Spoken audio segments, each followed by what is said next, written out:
Hi friends, welcome to my channel. ನಾನು ಇವತ್ತಿನ ವಿಡಿಯೋದಲ್ಲಿ ನಿಮಗೆ ಮಲೆನಾಡಿನಲ್ಲಿ ಮಾವಿನ ಹಣ್ಣಿನ ಸೀಸನ್ ಅಲ್ವಾ, ಮರದಿಂದ ಮಾವಿನ ಹಣ್ಣನ್ನು ಕೊಯ್ಯೋದು ತುಂಬಾ ಕಷ್ಟ. ಅದನ್ನು ಕೊಯ್ಯೋಕ್ಕೆ ನಾವು ಯಾವ ರೀತಿಯ ಸಾಧನವನ್ನು ಮಾಡ್ಕೋತೀವಿ ಅಂತ ನಿಮಗೆ ತೋರಿಸ್ತೀನಿ. ನಾನು ಇದನ್ನು ಹಲಕೆ ಅಂತ ಕರಿತೀವಿ. ಸೊ ಹಾಗಾಗಿ ಅದನ್ನು ಪ್ರಾಪರಾಗಿ ಯಾವ ರೀತಿ ಮಾಡ್ತೀವಿ ಅಂತ ತೋರಿಸ್ತೀನಿ. ಮೊದಲೇದಾಗಿ ಒಂದು ಅಕ್ಕಿ ಚೀಲವನ್ನು ತೊಗೊಂಡಿದ್ದೀವಿ. ಅದನ್ನು ತುದಿಗಡೆ ಈ ರೀತಿಯಾಗಿ ಒಂದು ಹಗ್ಗದಿಂದ ಕಟ್ಟಬೇಕು. ನೋಡ್ತಾ ಇರ್ಬೋದು, ಈ ರೀತಿ ಹಗ್ಗದಿಂದ ಕಟ್ಟಿ ಅದನ್ನು ಉಲ್ಟಾ ಮಾಡಬೇಕು. ಅಂದರೆ ಆ ಹಗ್ಗದಲ್ಲಿ ಕಟ್ಟಿರೋದನ್ನು ಒಳಗಡೆ ಹೋಗುವ ಹಾಗೆ ಮಾಡಿ ಉಳಿದ ಪೊಸಿಷನ್ನು ಹೊರಗಡೆ ಬರಬೇಕು. ನೋಡ್ತಾ ಇರ್ಬೋದು, ನಿಮಗೆ ಡೀಟೇಲ್ ಆಗಿ ನಾನು ತೋರಿಸ್ತಾ ಇದ್ದೀನಿ. ಈ ರೀತಿ ಮಾಡ್ಕೋಬೇಕು. ಈಗ ಒಂದು ಕೊಟ್ಟೆಯ ರೀತಿ ಆಯಿತು ನಮಗೆ. ಈಗ ಸುತ್ತಲೂ ಅದನ್ನು ಮಡಿಚಿ, ಸುತ್ತಲೂ ಇದೇ ರೀತಿ ನೋಡಿ ತೋರಿಸ್ತಾ ಇದ್ದೀವಲ್ವಾ, ಅದೇ ರೀತಿ ಮಡಚಬೇಕು. ಸೊ ಇದು ನಮ್ಮ ಅತ್ತೆ ನಿಮಗೆ ಮಾಡಿ ತೋರಿಸ್ತಾ ಇದ್ದಾರೆ.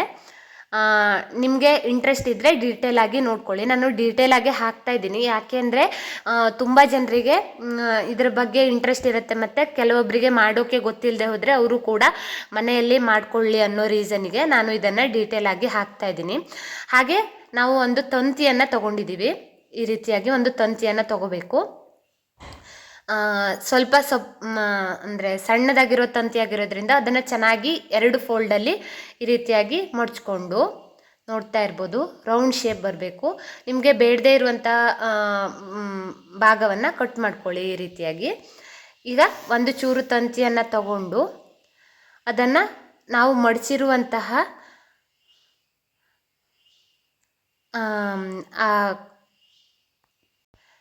ಚೀಲದ ತುದಿಗಳಿಗೆ ಹಾಕ್ಕೋಬೇಕು. ನೋಡಿ, ಈ ರೀತಿಯಾಗಿ ಮಡಚಿ ಹಾಕ್ಕೋಬೇಕು. ಈ ರೀತಿಯಾಗಿ ಸುತ್ತಲೂ ಹಾಕ್ಕೋಬೇಕಾಗುತ್ತೆ. ಮಾವಿನ ಹಣ್ಣಿನ ಮರ ಎತ್ತರವಾಗಿರೋದ್ರಿಂದ ನಾವು ಕಾಯನ್ನು ಕೊಯ್ಯುವಾಗ ಅದು ಕೆಳಗಡೆ ಬಿದ್ದರೆ ಅಥವಾ ಅದಕ್ಕೆ ಪೆಟ್ಟಾದರೆ ಏನಾಗುತ್ತೆ ಅಂದರೆ ಕಾಯಿ ಕೊಳೆತು ಹೋಗುತ್ತೆ. ಸೊ ಹಾಗಾಗಿ ನಾವು ನಾಜೂಕಿನಿಂದ ಅದನ್ನು ಕೊಯ್ಯಬೇಕಾಗುತ್ತೆ. ಮತ್ತು ತುಂಬ ಅತಿಯಾದ ಎತ್ತರವಾದ ಮರ ಆಗಿದ್ದರೆ ಕೊಯ್ಯೋದು ಕೂಡ ತುಂಬಾ ಕಷ್ಟ. ಎಲ್ಲ ಕಾಯಿಗಳನ್ನು ನಾವು ಎತ್ತರದಿಂದ ಕೊಯ್ಯೋಕ್ಕೆ ಆಗಲ್ಲ. ಹಾಗಾಗಿ ಈ ರೀತಿ ಒಂದು ಸಾಧನವನ್ನು ನೀವು ಮಾಡ್ಕೊಳ್ಳೋದ್ರಿಂದ ಈಸಿಯಾಗಿ ನಾವು ಮಾವಿನಕಾಯಿಯನ್ನು ಕೊಯ್ಬೋದು.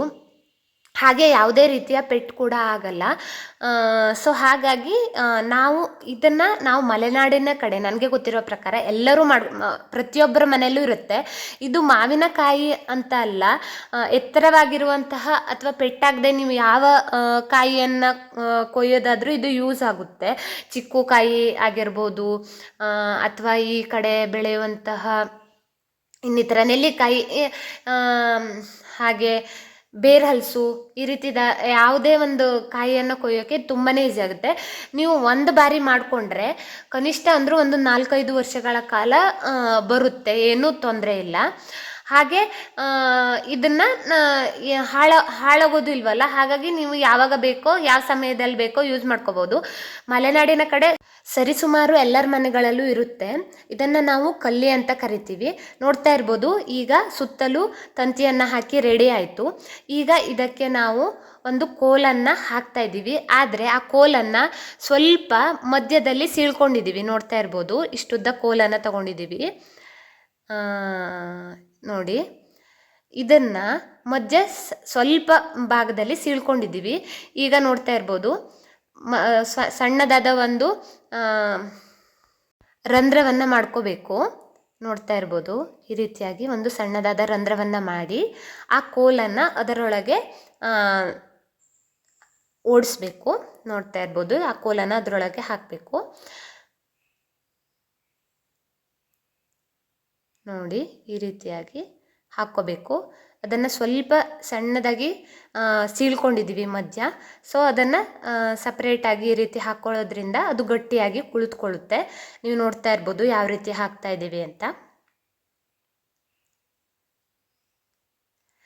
ಮಾವಿನಕಾಯಿಯನ್ನು ಹಣ್ಣಾಕೋದು ಕೂಡ ಒಂದು ವಿಧಾನ ಅಂತಲೇ ಹೇಳ್ಬೋದು. ಯಾಕೆ ಅಂದರೆ ಅದನ್ನು ನಾಜೂಕಾಗಿ ಕೊಯ್ಯೋದಾಗಿರ್ಬೋದು, ಅದನ್ನು ಚೆನ್ನಾಗಿ ಹಣ್ಣಿಗೆ ಹಾಕೋದಾಗಿರ್ಬೋದು, ಪ್ರತಿಯೊಂದು ವಿಧಾನವನ್ನು ನಾನು ಈ ವಿಡಿಯೋದಲ್ಲಿ ನಿಮಗೆ ಡೀಟೇಲ್ ಆಗಿ ತೋರಿಸ್ತೀನಿ. ತುಂಬ ಜನರಿಗೆ ಗೊತ್ತಿರಲ್ಲ ಅನ್ನೋ ಕಾರಣಕ್ಕೆ ನಾನು ಇದನ್ನು ಡೀಟೇಲ್ ಆಗಿ ವಿಡಿಯೋ ಮಾಡಿರೋದು.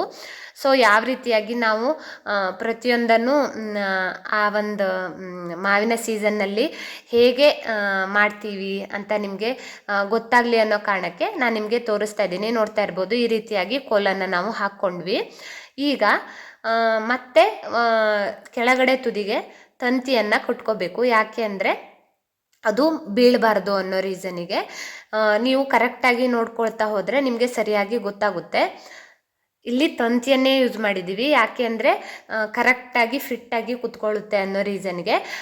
ನೀವು ತಂತಿ ಇಲ್ಲ ಅಂತ ಅಂದರೆ ದಾರವನ್ನು ಕೂಡ ಯೂಸ್ ಮಾಡ್ಬೋದು. ಆದರೆ ಆ ಸುತ್ತಲೂ ಆ ಚೀಲದ ಸುತ್ತಲೂ ಹಾಕಿರುವಂತಹ ಪೊಸಿಷನ್ನಿಗೆ ನೀವು ತಂತಿಯನ್ನೇ ಯೂಸ್ ಮಾಡಬೇಕಾಗುತ್ತೆ. ಯಾಕೆಂದರೆ ಆ ಚೀಲ ಬಾಯಿ ಅಂದರೆ ದೊಡ್ಡದಾಗಿರಬೇಕು. ಹಾಗಾಗಿ ನೀವು ಏನಾದರೂ ದಾರವನ್ನು ಯೂಸ್ ಮಾಡಿದ್ರೆ ಅದು ಮಡಚಿ ಹೋಗುತ್ತೆ. ಆ ರೀತಿ ಆಗಬಾರ್ದು.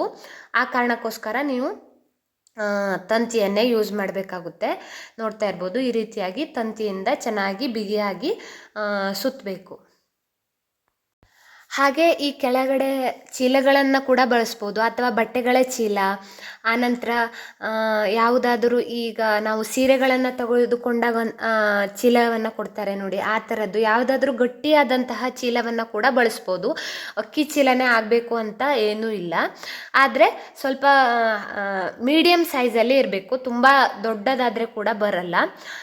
ಈ ರೀತಿಯಾಗಿ ನಾವು ಮಾಡ್ಕೊಳ್ಳೋದ್ರಿಂದ ನಮಗೆ ಮಾವಿನ ಹಣ್ಣನ್ನು ಕೀಳೋಕೆ ತುಂಬಾ ಸುಲಭ ಆಗುತ್ತೆ ಮತ್ತು ತುಂಬಾ ಈಸಿ ಆಗುತ್ತೆ. ಮಾವಿನಕಾಯಿಗೂ ಯಾವುದೇ ರೀತಿಯ ಪೆಟ್ಟು ಬೀಳಲ್ಲ. ಹಾಗಾಗಿ ಚೆನ್ನಾಗಿ ಹಣ್ಣು ಕೂಡ ಆಗುತ್ತೆ. ಅದು ಅಲ್ಲದೆ ಕೆಲವಷ್ಟು ಜನರಿಗೆ ಮರ ಹತ್ತೋಕ್ಕೆ ಕೂಡ ಬರಲ್ಲ. ಆ ಸಮಯದಲ್ಲಿ ನಾವು ಈ ರೀತಿಯಾದ ಒಂದು ಕಲ್ಲಿಯನ್ನು ಮಾಡ್ಕೊಳ್ಳೋದ್ರಿಂದ ಮಾವಿನಕಾಯಿಯನ್ನು ಈಸಿಯಾಗಿ ಕೊಯ್ಬೋದು. ಹೆಣ್ಮಕ್ಳು ಕೂಡ ಕೊಯ್ಬೋದು. ನಾವು ಅಂದರೆ ಈಗ ಮನೆಯಲ್ಲಿ ಯಾರಾದರೂ ಆಳು ಬರಲಿ ಅಂತ ಆಗಿರ್ಬೋದು, ಅಥವಾ ಯಾರು ಮಾವಿನಕಾಯಿಯನ್ನು ಕೊಯ್ದುಕೊಳ್ಳಿ ಅಂತ ನಾವು ವೇಟ್ ಮಾಡಬೇಕು ಅಂತ ಇಲ್ಲ. ಈ ರೀತಿಯಾದ ಸಾಧನವನ್ನು ನಾವು ಮಾಡ್ಕೊಳ್ಳೋದ್ರಿಂದ ನಾವೇ ಕೆಳಗಡೆ ನಿಂತು ಈಸಿಯಾಗಿ ಕೊಯ್ಬೋದು. ಯಾವ ರೀತಿ ಕೊಯ್ತೀವಿ ಅಂತ ಕೂಡ ನಾನು ನಿಮಗೆ ಡೀಟೇಲಾಗಿ ತೋರಿಸ್ತೀನಿ. ಆದರೆ ಮೊದಲನೇದಾಗಿ ಇದನ್ನು ಯಾವ ರೀತಿ ಮಾಡ್ತಾ ಇದ್ದೀವಿ ಅಂತ ಕೂಡ ನಿಮಗೆ ತೋರಿಸ್ತಾ ಇದ್ದೀನಿ. ನಿಮಗೆ ವಿಡಿಯೋ ಲಾಂಗ್ ಅಂತ ಅನ್ನಿಸ್ಬೋದು, ಆದರೆ ಡೀಟೇಲಾಗಿ ಹೇಗೆ ಮಾಡಿದರು ಅಂತ ತೋರಿಸ್ಕೊಟ್ರೆ ಕೆಲವಷ್ಟು ಜನರಿಗೆ ಮಾಡೋ ಇಂಟ್ರೆಸ್ಟ್ ಇದ್ದರೆ, ಅಥವಾ ಮಾಡಬೇಕು ಅಂತ ಇದ್ದರೆ, ಅಥವಾ ಯಾವ ರೀತಿ ಮಾಡ್ತಾರೆ ಅಂತಲೇ ಗೊತ್ತಿಲ್ಲದೆ ಹೋದರೆ ಅವರಿಗೆ ಒಂದು ಈಸಿ ಆಗಲಿ ಅನ್ನೋ ಕಾರಣಕ್ಕೆ ನಾನು ಈ ವಿಡಿಯೋವನ್ನು ಡೀಟೇಲಾಗಿ ಮಾಡ್ತಾಯಿದ್ದೀನಿ.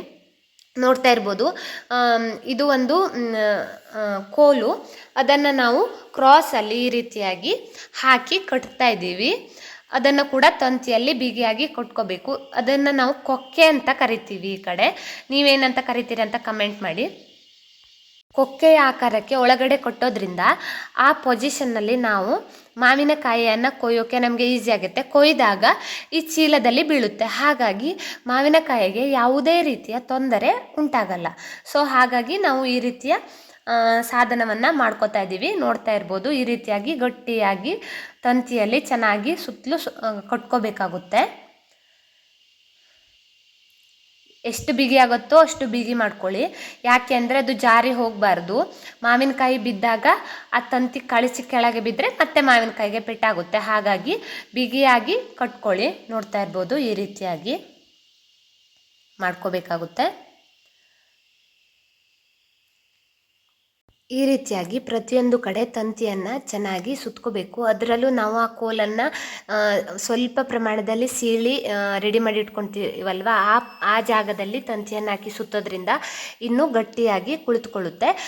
ಫೈನಲ್ಲಾಗಿ ನಾವು ಕೊನೆಯಲ್ಲಿ ಒಂದು ಮಳೆಯನ್ನು ಕೂಡ ಹಾಕ್ತಾಯಿದ್ದೀವಿ. ಯಾಕೆ ಅಂದರೆ ಆ ತಂತಿ ಜಾರಬಾರ್ದು ಅನ್ನೋ ಕಾರಣಕ್ಕೆ. ತಂತಿ ನೀವು ಎಷ್ಟೇ ಟೈಟ್ ಮಾಡಿದ್ರೂ ಕೂಡ ಅದು ಕೆಲವೊಮ್ಮೆ ಜಾರುತ್ತೆ. ಹಾಗಾಗಿ ಮುಂದಿನ ಮೇಲ್ಗಡೆ ಪೊಸಿಷನಲ್ಲಿ ನಾವು ಒಂದು ಮಳೆಯನ್ನು ಕೂಡ ಹೊಡೆದು ಅದನ್ನು ಟೈಟ್ ಮಾಡ್ತಾ ಇದ್ದೀವಿ. ನೋಡ್ತಾ ಇರ್ಬೋದು, ಈ ರೀತಿಯಾಗಿ ಸರಿಯಾಗಿ ಮಳೆಯನ್ನು ಹೊಡೆದ್ರೆ ಅದು ಟೈಟಾಗಿ ಕೂತ್ಕೊಳ್ಳುತ್ತೆ. ಸೊ ಆ ಮಳೆಗೆ ಕೂಡ ನಾವು ಸ್ವಲ್ಪ ತಂತಿ ತಾಗುವ ರೀತಿ ಹಾಕಬೇಕು. ಈ ರೀತಿಯಾಗಿ ಹಾಕಿದ್ರೆ ಟೈಟಾಗಿ ಕೂತ್ಕೊಳ್ಳುತ್ತೆ, ಸ್ವಲ್ಪ ಕೂಡ ಜಾರಲ್ಲ. ಹಾಗೆ ನೀವು ಮಾವಿನಕಾಯಿ ಕೊಯ್ದಾಗ ಕೂಡ ಯಾವುದೇ ರೀತಿಯ ತೊಂದರೆ ಆಗಲ್ಲ, ಚೀಲ ಹರಿದು ಹೋಗಲ್ಲ. ಹಾಗೆ ಇನ್ನೊಂದು ವಿಷಯ ಏನಂದರೆ, ನೀವು ಈ ರೀತಿ ಕಲ್ಲಿಯನ್ನು ಯೂಸ್ ಮಾಡಬೇಕಾದ್ರೆ ಕಂಟಿನ್ಯೂಸ್ ಆಗಿ ಒಂದು 5ರಿಂದ 6 ಮಾವಿನಕಾಯಿಯನ್ನು ಕೊಯ್ಯೋಕ್ಕೆ ಹೋಗಬೇಡಿ. ಯಾಕೆ ಅಂದರೆ ತುಂಬ ವೇಟ್ ಆ ಚೀಲಕ್ಕೆ ಬರೋದ್ರಿಂದ ಹೊರದೋಗೋ ಚಾನ್ಸಸ್ ಜಾಸ್ತಿ ಇರುತ್ತೆ. 2 ಅಥವಾ 3 ಅಷ್ಟೇ ಕೊಯ್ಯಿರಿ, ಸೊ ಏನು ಪ್ರಾಬ್ಲಮ್ ಆಗಲ್ಲ. ಅದನ್ನು ತೆಗೆದಿಟ್ಟು ನಂತರ ಮತ್ತೆ ಕೊಯ್ಯೋಕೆ ಹೋಗಿ. ನೋಡಿ, ಫೈನಲಿ ನಮ್ಮ ಕಲ್ಲಿ ರೆಡಿ ಆಯಿತು. ಈ ರೀತಿಯಾಗಿ ಕಾಣಿಸುತ್ತೆ, ನೋಡ್ತಾ ಇರ್ಬೋದು. ನಾನು ನಿಮಗೆ ಸರಿಯಾಗಿ ತೋರಿಸ್ತಾ ಇದ್ದೀನಿ ಹೇಗೆ ಕಾಣಿಸುತ್ತೆ ಅಂತ. ಈ ರೀತಿ ಉದ್ದವಾದ ಕೋಲಿಗೆ ಫೈನಲಿ ನಾವು ರೆಡಿ ಮಾಡ್ಕೊಂಡ್ವಿ. ಮಾವಿನಕಾಯಿಯ ಕೊಯ್ಯುವ ಸಾಧನ ಅಂತ ಹೇಳ್ಬೋದು. ನಮ್ಮ ಕಡೆ ನಾವು ಕಲ್ಲಿ ಅಂತ ಕರಿತೀವಿ. ನೋಡ್ತಾ ಇರ್ಬೋದು, ಈ ರೀತಿಯಾಗಿ ರೆಡಿ ಮಾಡ್ಕೊಂಡ್ವಿ. ಈಗ ಇದನ್ನು ತಗೊಂಡು ಹೋಗಿ ನಾವು ಮಾವಿನಕಾಯಿಯನ್ನು ಕೊಯ್ಯಬೇಕು. ಇದು ಯಾವ ರೀತಿ ಯೂಸ್ ಆಗುತ್ತೆ ಅಂತ ಕೂಡ ನಿಮಗೆ ತೋರಿಸ್ತೀನಿ ನಾನು. ನೋಡ್ತಾ ಇರ್ಬೋದು, ಈ ರೀತಿಯಾಗಿ ಮಾವಿನಕಾಯಿ ಇರುವಂತಹ ಜಾಗದಲ್ಲೇ ಕರೆಕ್ಟಾಗಿ ಮಾವಿನಕಾಯಿ ಅದರಲ್ಲೇ ಬೀಳುವ ರೀತಿ ನಾವು ನೋಡಿಕೊಂಡು ಈ ರೀತಿಯಾಗಿ ಕೊಯ್ದರೆ ಬೇಗ ಆ್ಯಂಡ್ ಈಸಿಯಾಗಿ ನಾವು ಮಾವಿನಕಾಯಿಯನ್ನು ಚೆನ್ನಾಗಿ ಕೊಯ್ಬೋದು. ನೋಡ್ತಾ ಇರ್ಬೋದು, ಈ ರೀತಿಯಾಗಿ ನಾವು 2 ಮಾವಿನಕಾಯಿ ಅಷ್ಟೇ ಮಾಡ್ತಾಯಿದ್ವಿ. ಯಾಕೆಂದರೆ ವೇಟ್ ಜಾಸ್ತಿ ಆಗೋದ್ರಿಂದ ನಿಮಗೆ ಕೊಯ್ಯೋಕ್ಕೆ ಕೂಡ ತುಂಬ ಕಷ್ಟ ಆಗುತ್ತೆ. ಹಾಗೆ ಮಾಡೋಕ್ಕೆ ಅಂದರೆ ಆ ವೇಟ್ ಕೂಡ ಅದಕ್ಕೆ ಜಾಸ್ತಿ ಬರುತ್ತೆ ಅಂತ ನಾವು ಒಂದೊಂದು ಬಾರಿ 1 ಅಥವಾ 2 ಅಷ್ಟೇ ಕೊಯ್ತಾ ಇದ್ವಿ. ನಾನು ಕೆಳಗಡೆ ಇರೋದನ್ನು ಕೂಡ ಸ್ವಲ್ಪ ಹೆಲ್ಪ್ ಆಗಲಿ ಅಂತ ಕೈಯಲ್ಲೇ ಕೊಯ್ತಾ ಇದ್ದೆ. ನೋಡ್ತಾ ಇರ್ಬೋದು, ವಿಡಿಯೋ ಮಾಡ್ಕೋತಾ ಇದ್ದೆ ಅದನ್ನು ಕೂಡ. ಸೊ ಈ ರೀತಿಯಾಗಿ ನೋಡಿ, ಕಲ್ಲಿಯನ್ನು ಯೂಸ್ ಮಾಡಿ ನಾವು ಮಲೆನಾಡಿನ ಕಡೆ ಮಾವಿನಕಾಯಿಯನ್ನು ಕೊಯ್ತೀವಿ. ಹಾಗೆ ಒಂದಿಷ್ಟು ಕೊಯ್ದಂತಹ ಮಾವಿನಕಾಯಿನ ಈ ರೀತಿಯಾಗಿ ತೆಗೆದು ಪಕ್ಕಕ್ಕೆ ಸ್ಟೋರ್ ಮಾಡಿ ಇಟ್ಕೋತಾ ಇದ್ವಿ. ನೋಡ್ತಾ ಇರ್ಬೋದು, ಈ ರೀತಿಯಾಗಿ ಯೂಸ್ ಆಗುತ್ತೆ. ನೀವು ನಿಮ್ಮ ಮನೆಗಳಲ್ಲಿ ಟ್ರೈ ಮಾಡಿ. ಹಾಗೆ ನಾನು ನೆಕ್ಸ್ಟ್ ಈಗ ಏನು ತೋರಿಸ್ತಾ ಇದ್ದೀನಿ ಅಂದರೆ, ನಿಮಗೆ ಮಾವಿನಕಾಯಿಯನ್ನು ಹೇಗೆ ಹಣ್ಣಿಗೆ ಹಾಕೋದು ಅಥವಾ ನಾವು ಯಾವ ರೀತಿ ಅದನ್ನು ಹಣ್ಣು ಮಾಡ್ತೀವಿ ಅನ್ನೋದನ್ನು ನಿಮಗೆ ತೋರಿಸ್ತಾ ಇದ್ದೀನಿ. ನೋಡಿ, ಈ ರೀತಿಯಾಗಿ ಮಾವಿನಕಾಯಿಯನ್ನು ನಾವು ಕೊಯ್ಕೊಬಂದ್ವಿ ಅಲ್ವಾ, ಇದನ್ನು ಈಗ ಹೇಗೆ ಹಣ್ಣು ಮಾಡೋದು ಅಂತ ನಾನು ನಿಮಗೆ ತೋರಿಸ್ತೀನಿ. ಇದು ಮೊದಲೇದಾಗಿ ಹೇಗಿರುತ್ತೆ ಅಂದರೆ, ಮಾವಿನಕಾಯಿನ ನೀವು ಕೊಯ್ದಾಗ ಅದರ ಸೊನೆ ಇರುತ್ತೆ. ಸೊ ಆ ಸೊನೆ ನೀವು ಮಾವಿನಕಾಯಿಗೆಲ್ಲ ತಾಕಿರೋದ್ರಿಂದ ನೀವು ಹಾಗೆ ಹಣ್ಣು ಹಾಕಿದ್ರೆ ಖಂಡಿತ ಅದು ಹಾಳಾಗುತ್ತೆ. ನಿಮಗೆ ಒಂದು ಹಣ್ಣು ಕೂಡ ಚೆನ್ನಾಗಿ ತಿನ್ನೋಕೆ ಸಿಗಲ್ಲ. ಸೊ ಹಾಗಾಗಿ ನಾವು ಅದನ್ನು ಏನು ಮಾಡ್ತೀವಿ ಅಂದರೆ, ಮೊದಲೇದಾಗಿ ಈ ರೀತಿ ಮಾವಿನಕಾಯಿಯನ್ನೆಲ್ಲ ಹಾಕಿ ಚೆನ್ನಾಗಿ ಅದನ್ನು ಕ್ಲೀನ್ ಮಾಡಿ ನೀರಿನಲ್ಲಿ ತೊಳ್ಕೊಬೇಕು. ಆ ನಂತರ ನಾವು ಅದನ್ನು ಒಂದು ಬುಟ್ಟಿಯಲ್ಲಿ ಹಾಕಿ ಇಡಬೇಕು. ಅದು ನೀರು ಪೂರ ಒಣಗಿ ಹೋಗಬೇಕು. ಅಲ್ಲಿ ತನಕನೂ ನಾವು ಒಂದು ಬುಟ್ಟಿಯಲ್ಲಿ ಹಾಕಿ ನೀರು ಆರುವವರೆಗೂ ಅದನ್ನು ಹಾಗೆ ಬಿಡಬೇಕಾಗುತ್ತೆ. ನೋಡಿ, ಈ ರೀತಿಯಾಗಿ ಒಂದು ಬಕೆಟ್ನಲ್ಲಿ ಚೆನ್ನಾಗಿ ಮಾವಿನಕಾಯಿಯನ್ನು ನೀರು ಹಾಕಿ ತೊಳ್ಕೊಬೇಕು. ನೋಡಿ, ಈ ರೀತಿ ಕಣ್ಣಿರುವಂತಹ ಒಂದು ಬುಟ್ಟಿಯಲ್ಲಿ ನಾವು ಮಾವಿನಕಾಯಿಯನ್ನು ಹಾಕ್ತಾ ಇದ್ದೀವಿ. ನೆಕ್ಸ್ಟ್ ನಾವೇನು ಮಾಡ್ತೀವಿ ಅಂದರೆ, ಇದನ್ನು ನಾವು ಬೆಳೆ ಹುಲ್ಲು ಅಂತ ಕರಿತೀವಿ. ಭತ್ತ ತೂರಿದ ನಂತರ ಸಿಗುವಂತಹ ಹುಲ್ಲು ಇದು. ದನಗಳಿಗೆ ಹಾಕ್ತೀವಿ ಇದರಲ್ಲಿ ಬೆಚ್ಚಗಿರುತ್ತೆ ಅನ್ನೋ ಕಾರಣಕ್ಕೆ ನಾನು ನಿಮಗೆ ಇದರಲ್ಲಿ ಹಣ್ಣು ಹಾಕೋದನ್ನು ಹೇಗೆ ಅಂತ ತೋರಿಸ್ತೀನಿ. ನೋಡಿ, ಇದು ಆಲ್ರೆಡಿ ನಾವು ಹಣ್ಣು ಮಾಡಿರುವಂತಹ ಮಾವಿನ ಹಣ್ಣು. ಎಷ್ಟೊಂದು ಚೆನ್ನಾಗಿ ಹಣ್ಣಾಗಿದೆ, ಎಷ್ಟೊಂದು ರುಚಿಯಾಗಿ ಕೂಡ ಇರುತ್ತೆ. ಈ ರೀತಿಯಾಗಿ ಒಂದು ಹಾಸಿಗೆ ರೀತಿ ಹಾಕ್ಕೋಬೇಕಾಗುತ್ತೆ. ನಾವು ಕೆಳಗಡೆ ಒಂದು ಪ್ಲಾಸ್ಟಿಕ್ಕನ್ನು ಕೂಡ ಹಾಕ್ಕೊಂಡು ಅದ್ರ ಮೇಲೆ ಈ ರೀತಿ ಬೆಳೆ ಹುಲ್ಲನ್ನು ಹಾಕಿದ್ದೀವಿ. ನೋಡಿ, ಈ ರೀತಿಯಾಗಿ ಹಾಸಿಗೆ ರೀತಿ ನಾವು ಮಾಡ್ಕೋಬೇಕಾಗುತ್ತೆ. ಬೆಳೆ ಹುಲ್ಲಿನ ಹಾಸಿಗೆಯನ್ನು ಮಾಡಿಕೊಂಡು ಮಾವಿನಕಾಯಿಯನ್ನು ತೊಟ್ಟಿನ ಭಾಗವನ್ನು ಕೆಳಗಡೆ ಇಟ್ಟು ನಾವು ಹಣ್ಣು ಹಾಕಬೇಕಾಗುತ್ತೆ. ಈ ರೀತಿ ಹಾಕೋದ್ರಿಂದ ಮಾವಿನಕಾಯಿ ಒಂದು ಕೊಳೆತು ಹೋಗಲ್ಲ, ಚೆನ್ನಾಗಿ ಕೂಡ ಹಣ್ಣಾಗುತ್ತೆ. ನೀವು ಈ ರೀತಿಯಾಗಿ ಮಾವಿನಕಾಯಿಯನ್ನು ಹಣ್ಣಿಗೆ ಹಾಕಬೇಕಾಗುತ್ತೆ. ನೋಡ್ತಾ ಇರ್ಬೋದು, ನಾನು ನಿಮಗೆ ಡೀಟೇಲಾಗಿ ತೋರಿಸ್ತಾ ಇದ್ದೀನಿ. ಈ ರೀತಿ ತೊಟ್ಟಿನ ಭಾಗವನ್ನು ಕೆಳಗಡೆ ಮಾಡಿ ಹಣ್ಣಿಗೆ ಇಡಿ, ಆಗ ಚೆನ್ನಾಗಿ ಹಣ್ಣಾಗುತ್ತೆ, ಕೊಳೆತು ಹೋಗಲ್ಲ.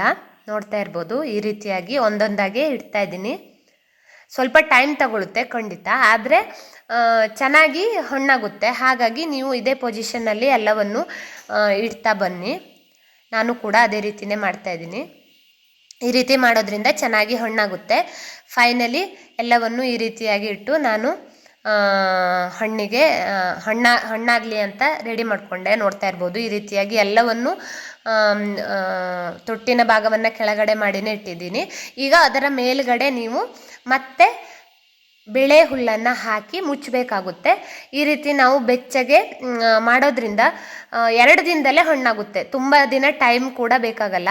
ಈ ರೀತಿ ನೀವು ಬೆಚ್ಚಗೆ ಹಾಕಿ ಅದನ್ನು ಹಣ್ಣು ಮಾಡೋದ್ರಿಂದ ಇನ್ನೊಂದು 2-3 ದಿನದಲ್ಲೇ ಹಣ್ಣಾಗುತ್ತೆ. Thanks for watching.